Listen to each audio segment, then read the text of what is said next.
Hello, all my friends in YouTube land. We are going to react to another Fat Electrician video. This is the real Captain America, Audie Murphy.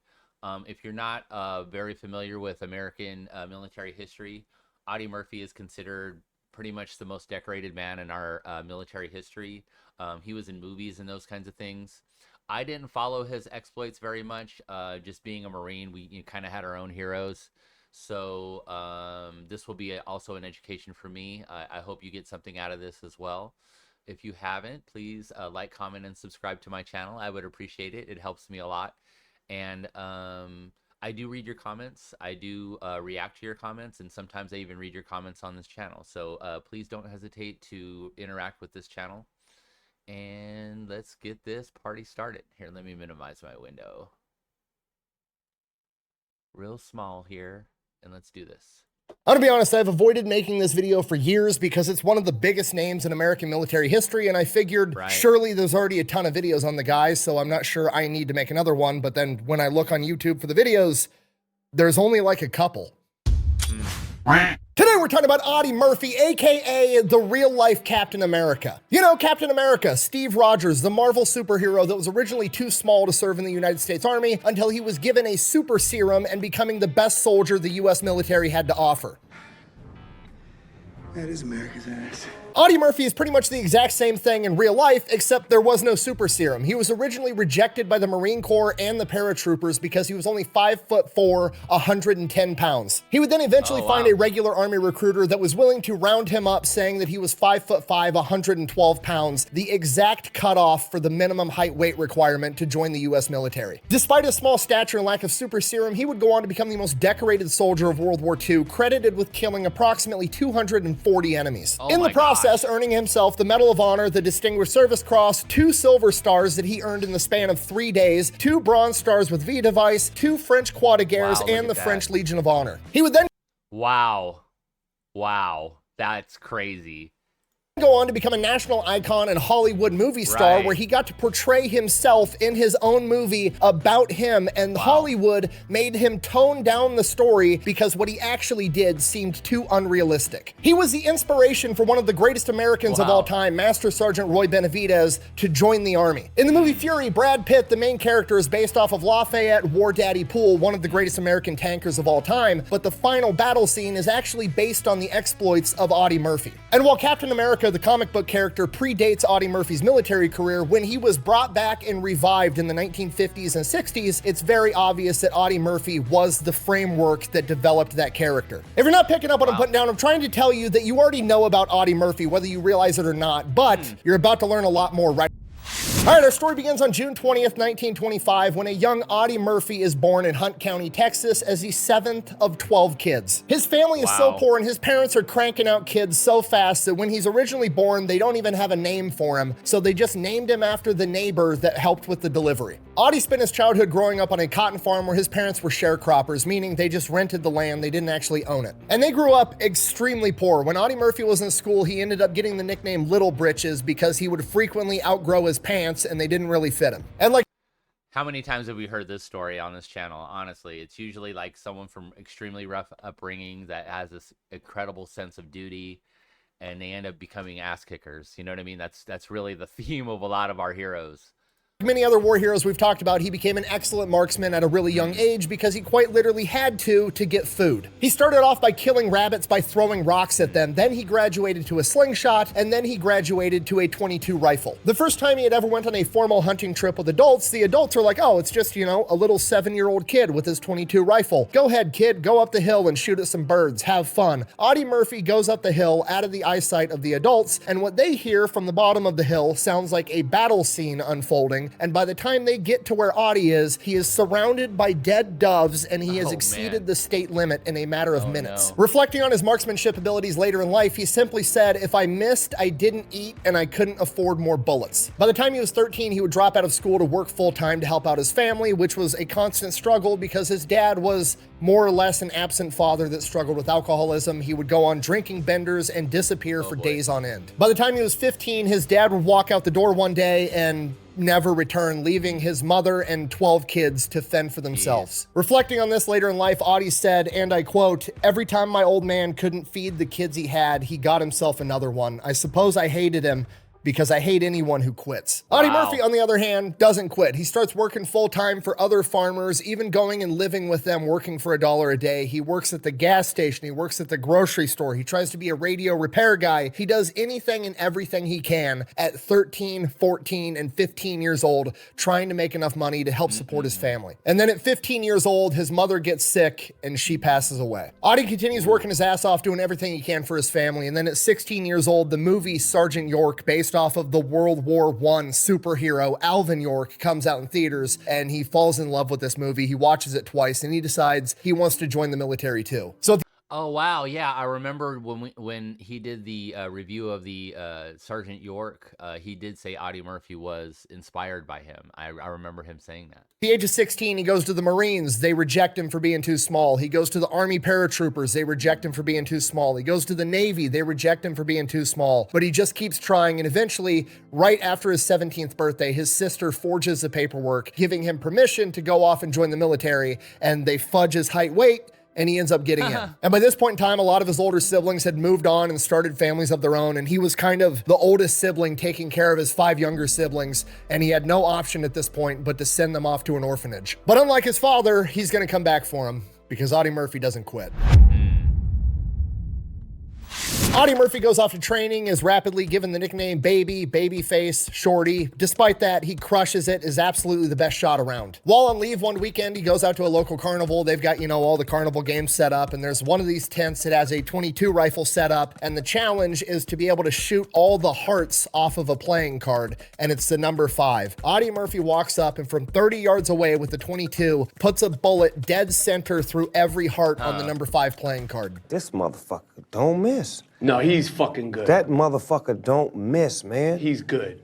In the heat of battle, he don't miss. No. The man running the booth then refuses to give Audie Murphy his grand prize of $25, which in 1942 is a ton of money. So Audie goes to his commanding officer, explains what happened. Commanding officer's pissed off, like, if my soldier's such a good shot, he won, then he won. That's all there is to it. So they go to the carnival, basically tell the carnival, like, hey, you're gonna pay our soldier his grand prize, or we're gonna make it so nobody from the military base can come to this carnival at all. So they reluctantly give him his money, but then they ban Audie from any shooting games, period. By late 1942, he's sent to Camp Meade and then Camp Kilmer, and then by February of 1943, he boards a ship and is sent off to war. First place he winds up is in Locarno, Italy, and while he's there, he wants to lead from the front. He wants to be in the action. He's leading a patrol, and they end up coming across 2 German forward observers. Audie ends up spotting them first because this is what he did growing up. He hunted squirrels and doves and all these other small animals. If there's a single leaf wrong on a tree or a bush, he sees it. If there's a twig that snaps off in the distance, he hears it. So they start making their way towards this German position. The Germans know they've been spotted, so they turn, they stand up, and they start running. Audie drops down to one knee and shoots both of them dead on the spot. Dang. These were the first men that Audie Murphy killed in combat, and he said he didn't feel pride or shame. He just felt a weary indifference. Quote, they would have killed us if they had the chance. That's our job. A couple of days later, Audie Murphy's platoon is maneuvering, and they end up getting pinned down and ambushed by a German machine gun position, and they are just pinned down, and they're pinned down, and there's absolutely nothing they can do. Eventually, I always wondered, like, because I mean, it hit me right in the middle of training, like considering, like, because like things like, especially I joined when I was 17, so you don't really think about, like, you might actually have to kill somebody and some of your friends might actually die in some of these situations. I wonder when that actually hits people, because it hit me right in the middle of training, and how people reason with that and how they deal with that and how they overcome the mental obstacles on doing those things. You know what I mean? I just wonder about that. I just wonder if people think about it usually before, if it hits them sometime during. Like I said, it hit me right in the middle of training. So actually, morale starts breaking down. You got to realize these guys are fresh off the boat. They just got into combat, and some of these guys are freaking out, thinking they're going to die. They're a bunch of kids. A couple of dudes are sobbing in the corner, and Audie Murphy's just like, Fuck it, I don't quit. I guess I'm just gonna don my plot armor and handle this shit myself. Audie Murphy gets up and rushes the machine gun position by himself, screaming at his men to follow as he breaks through the ambush and destroys the position. For this, he would get promoted to corporal, and reflecting on this later in life, he would say that retreating is the most dangerous maneuver possible. When you have no defenses, attack. That's called foreshadowing, just so we're on the same page. Shortly after this, he winds up getting malaria, gets hospitalized with a fever of 105 degrees. While he is in the hospital, his unit attacks and takes the city of Palermo. He recovers and rejoins his unit by September of 1943, just in time for Operation Avalanche, the invasion of Salerno. Fights through September, fights through October. In October, he ends up getting promoted to sergeant, both because he deserves it, but also because his unit is losing so many men. During the following months, Murphy volunteers to lead conversion and capture patrols, basically going out at night, sneaking around and capturing German soldiers, bringing them back so they can be interrogated for intel. And Audie Murphy excels at this. The men that went with him basically alluded to the fact that he had superhuman senses and could smell Germans in the dark from the type of tobacco they smoked. By January of 1944, he ends up getting hospitalized with malaria again. While he's in the hospital, his unit makes an amphibious... Dude, malaria twice? Like that... Oh my gosh, man. So many people have died from malaria. My goodness. Holy crap, to get it twice. That would hurt.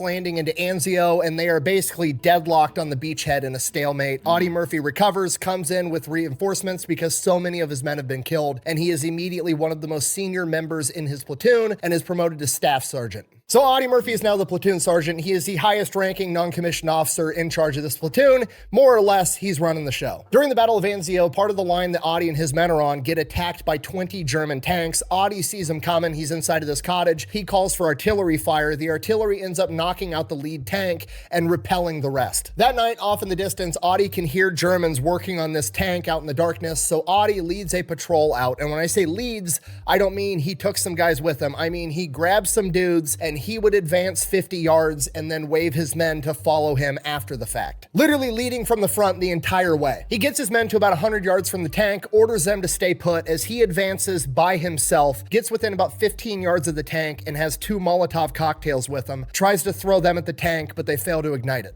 I really thought that would work. From here, he's like, okay, fuck it, runs up to the tank, climbs on top, the hatch is open, there's presumably Germans inside working on it, drops a grenade inside of it, and then starts running back the other direction. This obviously alerts the Germans. I don't understand the Molotov cocktail to the tank, because, I mean, what's it going to do? Catch the outside on fire for a little while, and that's it? I don't know. I mean, was it like a distraction? Because I don't think that was going to do anything to the tank to begin with. Germans in the area, they start firing towards Audie. His men 100 yards back start returning fire. He gets a safe distance away from the tank and then fires 6 rifle grenades into the treads, completely disabling it. Then, using a ditch for cover, he makes his way back to his men and they head back to their line. For this, Audie Murphy earns the Bronze Star with V device, his first major medal. Fast forward May 1944, he fights in the Second Battle of Cisterna, where he earns the Combat Infantry Badge. From there, his unit goes into Rome, and it's what you see in the movies. Everybody's celebrating, throwing flowers, you know, the soldiers are here to save us from the evil Nazis. You've all seen the movies. While most of the rest of the men are partying and celebrating and relaxing with the locals, taking some time off, Audie Murphy isn't. He knows if he's going to make it back home to take care of his siblings, he's got to make it through the war first. So he spends all of his free time practicing and getting better at becoming a forward observer, the skills necessary to call in accurate artillery fire. Listen, I went to forward observer training, and I've said before, like, it's amazing how much a guy with binoculars and a radio can totally disrupt an enemy force just with call for fire and mortars and those kinds of things. Like, man, it could cause a lot of chaos. After Rome, his unit is sent to Naples, where they stage and get ready to partake in Operation Dragoon, also referred to as the Forgotten D-Day. It is a massive amphibious landing into southern France. It was actually supposed to take place 2 months prior on D-Day, but due to supplies and resources, they weren't able to. So Murphy and his platoon make this amphibious landing. They press inland. They're coming through all these pine trees, and then they come to the tree line, and there's a vineyard with a big hill on the other side. As soon as they hit this vineyard, they start taking German machine gun fire from up on top of the hill. In his squad, Audie's got 1 guy dead, 1 guy wounded. Him and the rest of the squad are pinned down, and the rest of the platoon is back in the tree line. As soon as they hunker down, the German machine gun fire stops, and then as soon as they go to try to move, the Germans start shooting at him again. After about 20 minutes, Audie Murphy says fuck it and rushes the hill by himself. He said that because the Germans had the high ground and they were manning machine guns, they had to kind of look up up so they could see downward where they were shooting, and every time he would see the white of their foreheads, that's what he would fire at. He wound up killing 2 Germans. Nice. During this firefight, he runs out of carbine ammunition, so he runs back straight past his men to the wood line, grabs a light machine gun from one of the machine gunning crews, and brings it back to his previous position. From here, he gets in a machine gun fight, killing 2 more Germans and wounding a 3rd. Runs out of ammunition again. His men are providing covering fire. He runs back to the tree line, picks up a carbine and more ammunition, and goes back to his position, and this time his best friend Lottie Tipton goes with him. Hold on. So this guy, he's running past a bunch of people, grabbing guns and running back to the front and kind of shooting everybody, and everybody's just kind of watching him do this shit. This is insane. Oh my God. This is like me at work. Holy shit. I'm just running around people. Advance up the hill bounding, so Lottie Tipton's providing covering fire while Audie Murphy moves forward. Audie Murphy gets a little bit ahead. He does covering fire for Lottie Tipton to advance, and they keep doing this all the way up the hill till they make it to one of the machine gun positions. They end up destroying it with grenades. After Lottie Tipton hits the machine gun position with a grenade, they end up raising a white flag and trying to surrender. At which point, Lottie Tipton stands up to accept their surrender and is immediately shot straight through the heart. They were lying.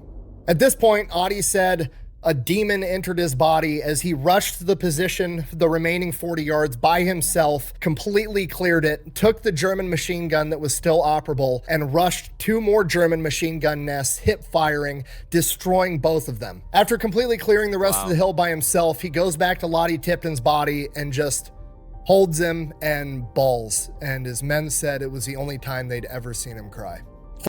Man, I mean, that could have easily been him. I mean, for you to see someone fall like that and then continue to, you know, react and do your job is, man, I mean, I would hope that I would have that in me. You know what I mean? For his actions on that day, he was credited with killing 6 Germans, wounding 2 others, and capturing 11 more, earning the Distinguished Service Cross, the 2nd highest medal beneath the Medal of Honor. Crazy. From here on out, Audie Murphy's absolutely pissed. He goes on a complete rampage. If he wasn't already the go-to problem solver for his unit, he was now. If they're pinned down by sniper fire, pinned down by machine gun fire, there's a fucking noise in the attic, you're scared of the dark, everybody calls Audie Murphy. He shows up and he handles the issue. During this... Yeah, that's kind of what I was getting at before. Like, everybody's just kind of watching this guy run around and kind of do everybody's job for them. And it's, holy shit, man. He's like daddy on freaking set, man. It's crazy. Time he gets the Purple Heart for getting blown up by a mortar, but refuses to get medevaced. From here, his unit continues to advance into France through the Vosges mountains, and they come across the Cléry Valley. The unit's options are pretty much climb a fucking mountain or go through the valley. Obviously, they're going through the valley. The Germans are set up in there with snipers and machine guns all over the fucking place, and every time they try to push forward into it, they end up getting repelled, and this goes on for days. So, unit's got a problem. Obviously, we're gonna call up Captain America with his plot armor. Audie Murphy volunteers to lead a recon squad out there to figure out what's going on. As him and his men are getting ready to step off, Colonel Pollock, the battalion commander, shows up. So like his boss's boss shows up trying to figure out what the holdup is, and he decides he's gonna go out with Audie Murphy. And this is on October 2nd, 1944. So they go out, they wind up stumbling across the German machine gun position, get ambushed, everybody hits the dirt, they're pinned down. Sure enough, Audie Murphy stands up, yells at everybody else to stay down.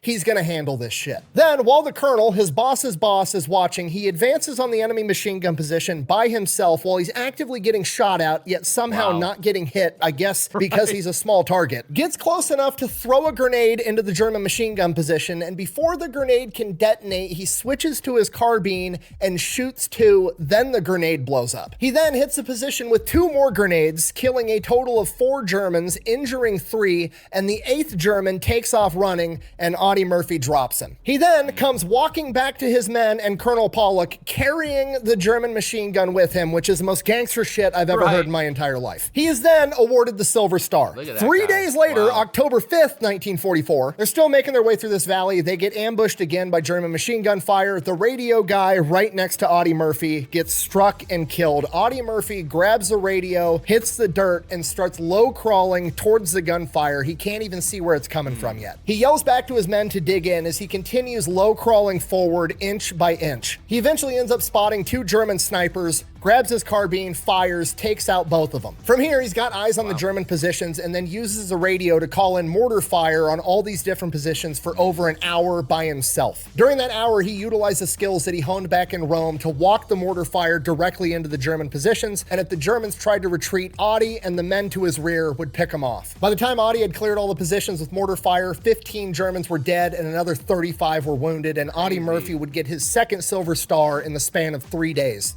So what's his body count up to right now? At least 30 people? Holy crap, man. This guy is just putting down people. My goodness. Upon hearing about this, presumably Colonel Pollock calls him into his office, his tent, whatever you want to call it, and is like, so you're going to go ahead and get promoted. You're going to get commissioned. You're going to be an officer now. And Audie Murphy actually rejects the commission to officer. Remember, he dropped out of school when he was 13 years old. Man. He's not that great at reading and writing, and officers have a huge amount of responsibility in writing down and documenting the actions of their soldiers, and he doesn't feel like he's going to do a very good job at that. So he just politely declines. He's happy to keep doing exactly what he's doing. To which Colonel Pollock replies, no, you're fucking Captain America. You're going to be a commissioned officer so you can lead these men. I'll have somebody else do the paperwork for you. Don't worry about it. So now Audie Murphy is a lieutenant. October 26th, Audie Murphy leading from the front per usual. He ends up getting hit by enemy sniper fire. Somehow they found a hole in the plot armor and it strikes him directly in the ass. Audie Murphy falls to the ground. His helmet rolls off next to him. He doesn't really know what's going on yet. And then all of a sudden he's looking to see where that gunfire came from, doesn't even realize he's shot yet. And the helmet next to him gets shot by the enemy sniper. Audie Murphy sees the muzzle flash, returns fire, eliminates the enemy sniper. At this point, he realizes he's been shot. His men come running up asking if he's okay, probably scared shitless, like if Audie Murphy goes down, none of us stand a chance. To which Audie Murphy replies, I'll be damned, I've been shot right in the ass. It was a bullet, wasn't it? Yes, sir. Bit me directly in the buttocks. They said it was $1 million wound, but the Army must keep that money because I still ain't seen a nickel of that $1 million. So Audie Murphy gets taken to the aid station. He winds up getting gangrene in this gunshot wound, and gangrene is like dead necrotic tissue. The blood supply isn't there, and the tissue just dies and gets rotten and infected. And typically, if you get it on like a foot or an arm, they just have to amputate it. But because this is an ass cheek and you can't really amputate an ass cheek, they just have to cut out the dead necrotic flesh and pump him full of penicillin and hope he's okay. He winds up in a French hospital. They end up cutting 5 pounds of flesh off of Audie Murphy while they're just pumping him full of penicillin. Bear in mind, the dude's only 112 pounds, and that was before he was running through the mountains in France, fighting in combat every day. So he's probably much less than that at this point. This guy doesn't have 5 pounds worth of ass to lose. That's like 5% of his body weight. Ice cream. Regardless, he's in the hospital. Talk about getting a chunk taken out of your ass. Oh my gosh, literally. Yeah, and he's a little guy to begin with. Ugh.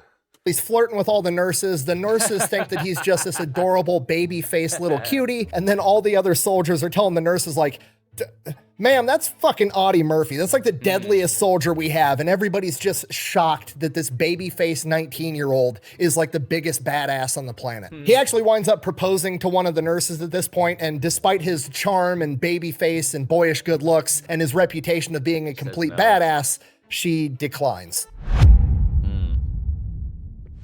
So after 2 months of battling gangrene and flirting with nurses, Audie Murphy makes a recovery, or at least enough of a recovery to demand to be sent back out with his men. He rejoins his men on January 14th, 1945, and his unit is going to be going into the Colmar Pocket, one of the last German strongholds on the French side of the Rhine. Intel says that there are 9 German divisions there, 50,000 men. On January 20th, his unit moves in. They don't make any headway because they need tanks to be able to punch through this German line. So they wait for the tanks to show up, end up pushing in on January 25th. On January 26th, Audie Murphy and the other 2 officers in his platoon are all hit with enemy mortar fire. The other 2 officers are killed, and Audie Murphy is peppered from his waist down. Being the only surviving officer, he refuses evacuation, and he is now acting commander of the entire company. He leads his company to right outside the town of Holtzwihr, where they get ready to launch an attack. They are staged up right along this wood line. It's a wood line, a dirt road, then a big open field with the town off in the distance. From here, they start staging up, getting ready to make this attack, but they can't do it yet because they're waiting for reinforcements to show up because they need more men. And while that's going on, everybody is just freezing their ass off. It's January, they're living outside, there's snow all over the ground, dudes are getting up, walking around, just trying to stay warm.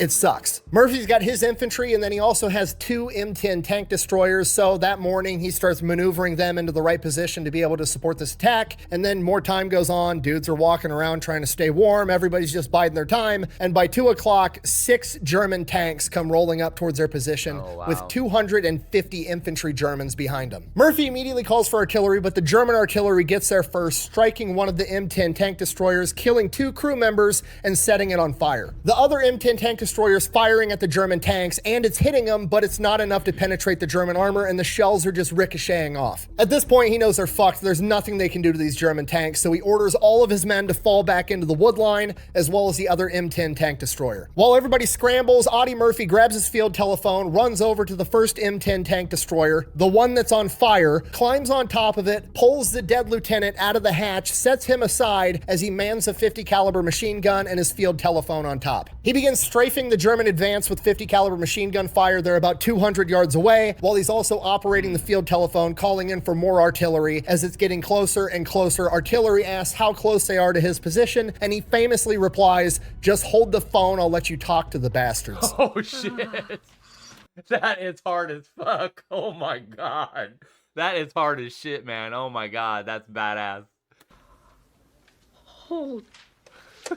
While that's going on, the other M10 tank destroyer trying to back up ends up backing up into a ditch, getting stuck with the gun at a useless angle, so now that's out too. So now it is just Murphy standing on top of a flaming M10 tank destroyer that could blow up at any minute if the fuel or the ammunition ignites. What happened? I don't know, it just didn't explode. That's weird. And Audie He doesn't give a shit right now, man. This guy is on freaking stupid mode. My goodness. Murphy is up there engaging the enemy by himself for over an hour. He said the only thing that he was aware of at the time was that the smoke billowing out of the M10 he was standing on was providing a good smoke screen, and that this was the first time in 3 days that his feet were warm. You gotta look for the silver linings. Now, during the course of this 60-minute battle, his M10 tank destroyer gets struck by German shells 2 more times, and somehow it still doesn't blow up, but he does take a ton of shrapnel into one of his legs. Huh? I really thought that one was gonna explode. But Audie Murphy doesn't quit, so he just keeps standing on top of a flaming tank destroyer, engaging the enemy by himself, and eventually the Germans had sent 12 infantry troops down an irrigation ditch that was near his M10, and they jumped out attempting to flank him from 10 yards away. He catches them just in time, swings the 50 cal over, and eliminates all 12 German infantry. As he runs out of ammunition for the 50 cal, he calls in the final artillery barrage in on his position as he jumps down off the M10 with a wounded leg and runs back into the tree line and starts reorganizing his men to launch a counterattack. As he's running away, the M10 finally blows up because the fuel or the ammunition ignited right before the artillery barrage hits. That's what exploded? This is movie shit. This really is movie shit. And on top of that, you imagine, he said they killed 12 guys with a 50 cal. You imagine getting mowed down by a fucking 50 cal? That is crazy. Oh my gosh, there are probably body parts everywhere. Shit, that was crazy. Okay, could you imagine being one of this guy's soldiers? You just watched him fight 250 dudes and 6 tanks by himself for a fucking hour with no commercials, and then as he runs out of ammo and jumps off the flaming tank, it blows up as he's walking towards you.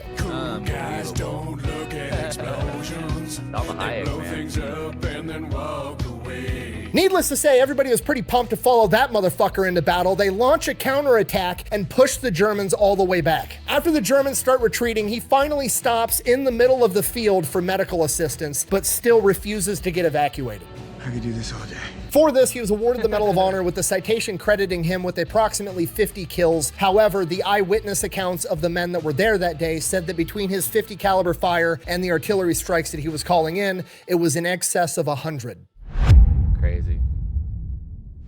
In the following days in the Colmar pocket, the German lines are starting to collapse. Things are starting to move a lot faster. When they're coming up on German units, they're just starting to surrender. So as Audie Murphy and his company are advancing, they end up coming up on some Germans that are exhausted. They don't even put up a fight. They're just like, fucking, we give up. Whatever. They surrender. And as they're starting to, take away their weapons, get everything sorted out, 3 German tanks pull out of the wood line across the field with a bunch of infantry behind them. Oh, you gotta be shitting me. And at this point, I can only assume Audie Murphy's like, I can't do this shit again. I already played this level. I don't want to play it again. As the tanks start advancing towards them, they turn onto the road. They're not spotted yet, but they're gonna be in a second. And Audie Murphy's like, if one of these Germans yells something in German, or if they see us, we're completely fucked. What do we do? And he very quickly grabs one of the Germans' helmets and puts it on his head and has his men do the same. They throw the Germans down on the ground, point their guns at him, basically saying, shut the fuck up, as they wave to the tanks as they roll down the road. Just smile and wave, boys. Whoa. Smile and wave. Ballsy. And luckily for the Germans, it worked. I have no idea how he would have pulled a win out of that situation, but at this point, I'm fairly confident he would have, because let's face it, the man's the main character. By February 8th, 1945, the Colmar pocket collapses completely, and Audie and his men are sent to Paris for some R&R. While there, Audie Murphy is informed that he will be receiving the Medal of Honor and not be going back into frontline combat because he's the most decorated soldier of World War II at this point, and they can't risk losing him. So for the rest of the war, he's going to serve as the liaison officer for the battalion. Basically, they're giving him a bullshit job trying to keep him safe and out of combat. He knows that, and he hates it the entire time. And it still does not stop him that every time he hears his company's having an issue, he takes his Jeep to the front lines under the pretenses of, I'm gonna go check the lines to investigate stuff as the liaison guy, and then he goes out there and leads his men in combat anyways. And that's pretty much what goes on until World War II comes to an end. After that, he had a big ceremony where he was formally awarded the Medal of Honor. From there, he goes back home and there is an enormous parade. He's a national celebrity. He's on the cover of Time magazine. Everybody knows who he is. He is the most decorated man of World War II. And to be completely honest, he doesn't really care for it. He doesn't think that he's anything special. He doesn't like being a star. He doesn't like all the fame. He just kind of wants to be a normal guy. And it's partially just because of who he is as a person, but also because for the rest of his life, he suffers from survivor's guilt and severe PTSD. Despite that, when he's offered the opportunity to act in Hollywood in a bunch of Western movies and to star in his own film about his exploits in World War II, he takes the job not because he wants to be rich and famous, but because he needs the money to take care of his siblings. And when he gets that first big check, the first thing he does is he goes to his older sister, who is now a married woman with kids of her own, and says, look, I will buy you and your husband this big, nice house if you're willing to adopt our 5 younger siblings and raise them as your own. And she takes him up on that offer, and he does exactly that. From here, Audie continues to get more rich and more famous. He's in all kinds of movies. His movie, To Hell and Back, was one of the most popular movies of its time. And despite that, he still suffers from this survival guilt and PTSD. It ends up ruining his marriage. He has to take pills just so he can sleep at night. He sleeps with a gun under his pillow. It leads to a gambling addiction. It's rough, and at this point in time, nobody really recognized PTSD, and there wasn't much help, if any help, that he could get. It's sad what happens to our heroes, guys. It really is. It's really sad. I have some reaction videos from this kind of subject. Look through my library if you want to. From Five Finger Death Punch. Man, it's terrible, terrible, terrible what happens to our heroes. But Audie Murphy doesn't quit, so he did what is, in my opinion, the coolest and potentially the bravest thing that he did in his entire life. Yeah. He spoke out about it, and he told the truth. He spoke out about the fact that he struggled with PTSD and criticized the government for not providing veterans that came back home with help after the war. Which I can't stress to you enough is incredible, because he easily could have said, nope, never lost an ounce of sleep in my entire life. I'm the biggest badass on the planet. Everybody should look up to me. I'm literally Captain America. But he didn't. He told the truth. He told everybody what his struggles were. And in doing so, he not only brought attention to the fact that this is an issue that needs to get worked on, but he also made it okay for everybody else to talk about it. Because now, if Audie Murphy, the most decorated man of World War II, one of the biggest badasses of all time, can come out and say, hey, I struggle with this too, there's no shame in anybody else saying that they struggle with it also. That's right. Unfortunately, Audie Murphy would pass away fairly young at the age of 46 in 1971. The pilot of the plane that he was on was not qualified to be flying that particular aircraft, and he was also not qualified to be flying in the inclement weather that they were experiencing that day on May 28th. And because of that, the plane would ultimately crash, killing everyone on board. Audie Murphy's death was sudden and tragic, and due to his fame and notoriety in the world, a lot of people speculated with conspiracy theories that he was either assassinated by the mob because later in life he was a confidential FBI informant due to his Hollywood connections and his connections related to his gambling addiction. Other people also speculated that he was silenced by the United States government for being one of the first big people to speak out about PTSD. I don't necessarily believe either of those, but they were popular conspiracy theories at the time, and if you research into it, you'll find them. Audie Murphy is buried in Arlington National Cemetery, and he's the second most visited grave there behind JFK. Allegedly, Audie Murphy's family was given the opportunity to have Audie buried with a monument or a tomb in Arlington National Cemetery near the tomb of the unknown soldier, but they declined. They were then offered for him to have a gold leaf inlay in his tombstone because he was a Medal of Honor recipient, which they also declined because his family knew that Audie Murphy would have wanted a normal grave just like everybody else. Thank you for watching. Best way to support the channel is go buy some merch over to fatelectrician.com. Quack bang out. Good video, guys. There's always something after. So all that without a super serum, being 5'4", 110 pounds. Okay, this Yeah. is why you need to be nice to everybody, because you have no idea who you're fucking with.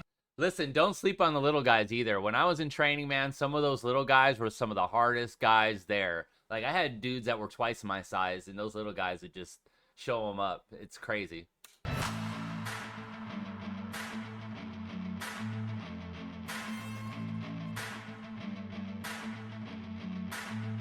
So we had a home.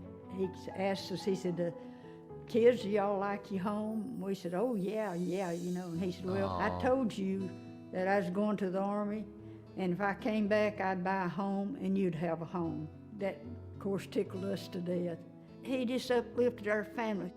He took care of us. Wow, what a great guy. Somebody raised poor and meek and mild. He never did lose sight of the good things that happened to us. He was just a good, all-around good old country boy. And that makes me proud. Wow. Wow. I really like the little commentary that he always has at the end of his videos. So if you haven't already, please like, comment, and subscribe to my channel. Like I said before, I really appreciate your time. I will be coming out with more videos in the coming days. Let me know if there's anything you would like me to see or react to.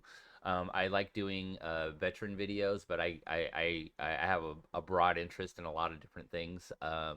So if you can do me a favor and please at least hit the like button, I'd appreciate that, and have a good day.